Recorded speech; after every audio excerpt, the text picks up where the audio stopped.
Welcome to MagicBean. In this quick tutorial, I will show you how to do a weekly business review report using our platform. Let's dive in. Creating a WBR report in MagicBean is super easy and only takes a few steps. First, log into your MagicBean account and head over to the dashboard. Next, add a new dashboard and pick the WBR template from the pop-up. You can either preview the dashboard or use the template directly.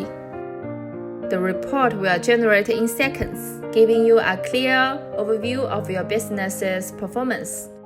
The key parts of a weekly business review in MagicBean cover everything you need.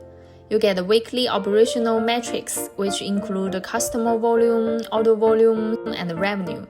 There's also new customer acquisition and quality, showing where new customers are coming from and their quality by region. The product sales performance section highlights your best-selling products and sales data. Finally, you will see refund analysis and the performance of new products. Start using the WBR report for free today.